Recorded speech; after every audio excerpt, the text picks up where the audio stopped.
Hello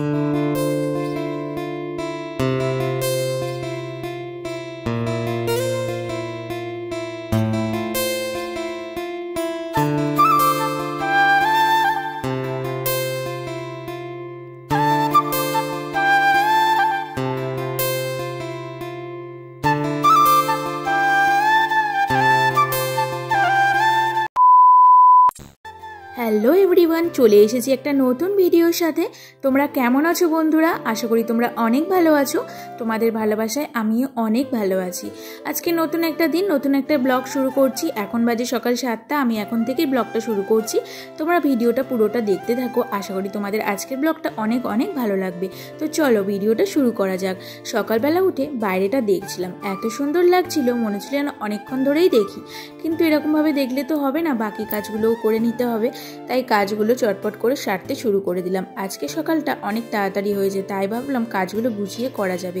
চলে আসলাম পাখিদের কাছে, আর এরা আমাকে দেখলে এতই ডাকাডাকি করে, মনে হয় যেন এরা সত্যি এদের খুব খিদে পেয়েছে। তো দেখলাম যে খাবারের বাক্স একদম খালি হয়ে গেছে, তাই খাবারটাই ওদেরকে আগে দিয়ে দিই। আর এরা এত ছোট ছোট পাখি, তো এদের ঘাসের দানাগুলো একদম ছোট ছোট, আর সব সময় এরা কিচিরমিচির করে ডাকে। ভীষণ ভালো লাগে এদের ডাকগুলো সকালবেলা শুনতে।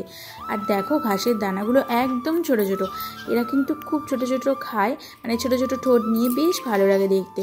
আর যখন এরা স্নান করে না, তখন এদেরকে দেখতে ভীষণ ভালো লাগে।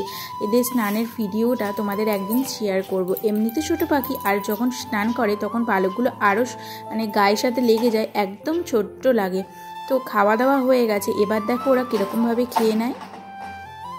জলটা আর পাল্টালাম না, কারণ সকালবেলায় মা জলটা পাল্টিয়ে দিয়েছিল, সেই জন্য আর এখন জলটা পাল্টানোর প্রয়োজন হলো না। আর দেখো এরা কেমন খেতে শুরু করে দিয়েছে। আমাদের পাখি কিন্তু একটা ডিম পেড়েছে। তো চলো তোমাদেরকে ডিমটা দেখিয়ে দিই, দাঁড়াও। এরা এখন খাচ্ছে, এখন এরা বাইরে বেরিয়ে এসেছে, তাহলে ডিমটা তোমাদের দেখাতে সুবিধা হবে, নাহলে এরা সারাক্ষণ ওই ভাতটার মধ্যেই ঢুকে থাকে। তো দেখো চলো দেখা যাক কেমন ডিমটা হয়েছে। দেখো ছোট্ট মতো একটা ডিম পেড়েছে, আর পাখিগুলোও ছোট, তাই ডিমটা একদমই ছোট। জানি না এদের ছোট ডিম ফুটে বাচ্চা বেরোবে কিনা। আগে অনেকগুলোই ডিম পেড়েছিল, কিন্তু একটাও না বাচ্চা ফোটেনি। তো কি হয় জানি না, দেখা যাক কি হয়।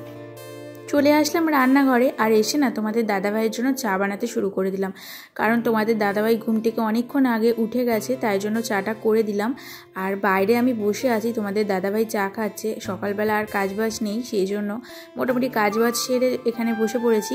আর আমার চোখে না কি হয়েছে বুঝতে পারছি না, চোখটা ঠিক জ্বালা করছে, তাই বারবারই চোখের দিকে চোখ যাচ্ছিল। তো তারপরে তোমাদের দাদাভাইয়ের অফিস যাওয়ারও সময় হয়ে গেল, আর ও বেরিয়ে যাচ্ছিল অফিসে। আর ও না যেতে যেতে রুমালটা নিয়ে যেতে ভুলে গিয়েছিল, সেই জন্য ওকে বলছিলাম যে তুমি রুমালটা নিয়ে যাও, তখন বললো আর একটা আছে, অসুবিধা হবে না। তারপর ও চলে গেল। আর আজকে আমি বাইরেটা দেখছিলাম, এত ভালো লাগছিল, মেঘলা ওয়েদার, কিন্তু রোদও উঠেছে, বেশ ভালো লাগছিল দেখতে।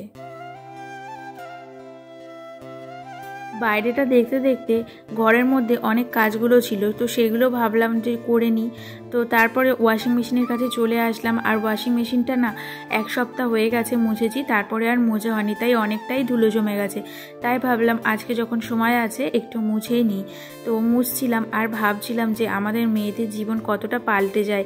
বিয়ের আগে একটা জীবন ছিল, আর বিয়ের পরে আরও একটা জীবন, মানে একটা যেন নিয়মের মধ্যে চলে আসে বিয়ের পরে জীবনটা। মানে যতই কিছু করতে যাই, কিন্তু একটা নিয়ম চলে আসে যে এরপরে এই কাজটা করতে হবে, এরপরে এটা করতে হবে, এরকম করেই সারাদিন চলতে থাকে। তারপরে দেখো বাইরে তো মেঘলা ওয়েদার, রোদ ওঠেনি, সেই জন্য ভাবলাম যে ঘরের মধ্যেই জামা কাপড়গুলো মেলে দিই। কখন বৃষ্টি আসে আবার তুলতে হবে না তুলতে হবে, তার থেকে ঘরেই মেলে দিই, সারাদিন ধরে শুকোক, পরের দিন আবার তুলে নেব। এই জন্য ঘরের মধ্যে সব জামা কাপড়গুলো মেলে দিলাম। তো চলে আসলাম বেডরুমের মধ্যে। ঘরের পজিটিভিটি বজায় রাখতে গেলে ঘরটাকে আগে পরিষ্কার পরিচ্ছন্নভাবে রাখতে হবে।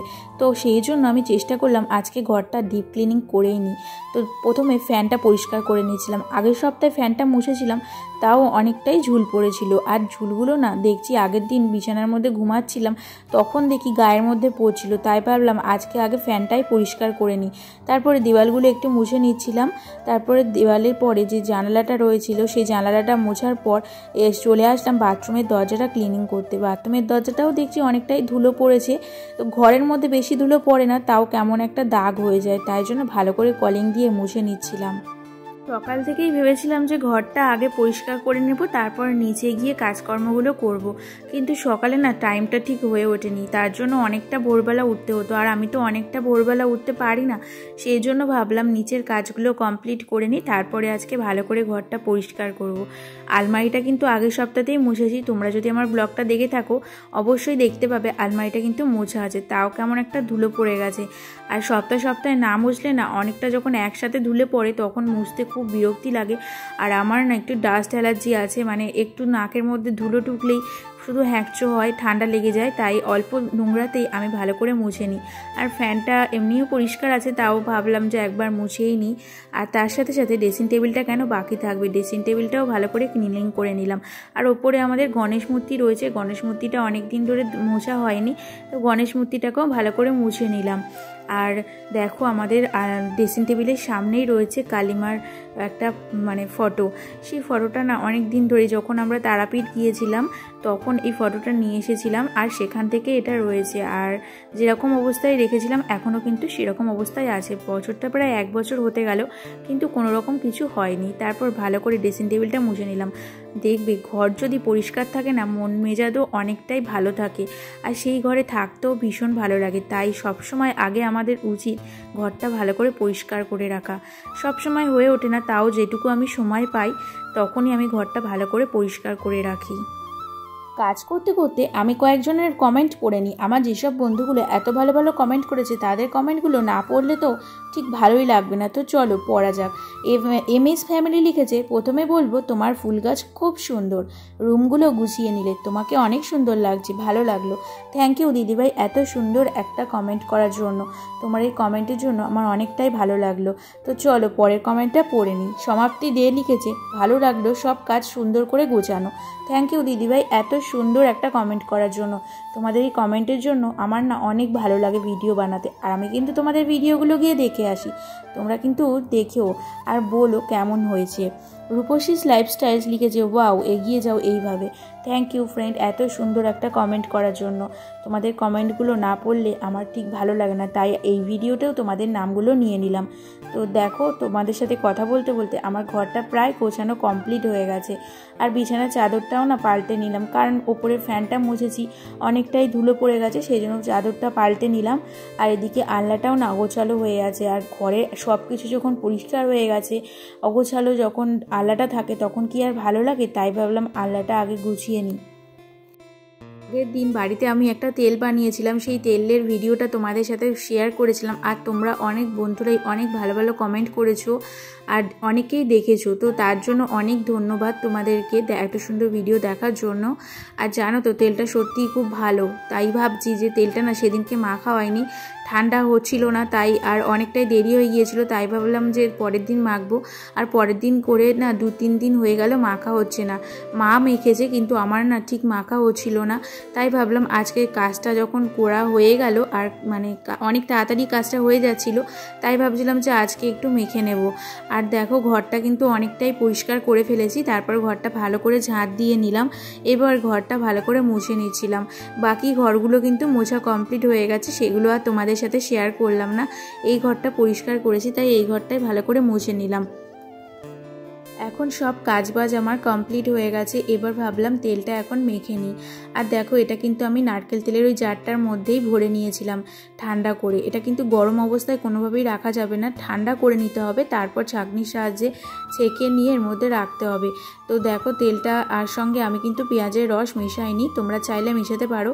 যেহেতু আজকে আমি শ্যাম্পু করব না, আর পেঁয়াজের রস মেশালে না গন্ধটা খুব মানে উগ্র বেরোবে, তো সারাক্ষণ মাথায় রাখতে পারবো না, তাই ভাবলাম পেঁয়াজের রসটা পরে একদিন মেখে নেব, আজকে শুধু তেলটা ভালো করে মাখি।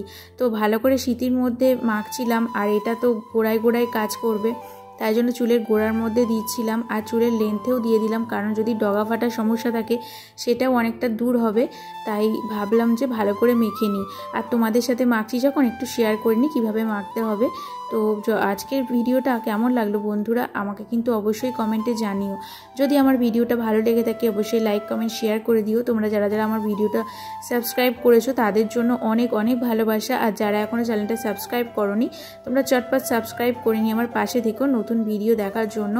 আর আগামী দিনগুলোতে আমি কিন্তু আরও নতুন নতুন ভিডিও দেখাবো, তোমরা অবশ্যই দেখতে থেকো আর বলো কিন্তু কেমন হয়েছে। তো আজকের ভিডিওটা এই পর্যন্তই, তো দেখা হবে নতুন একটা ভিডিওতে। তোমরা ভালো থেকো, সুস্থ থেকো।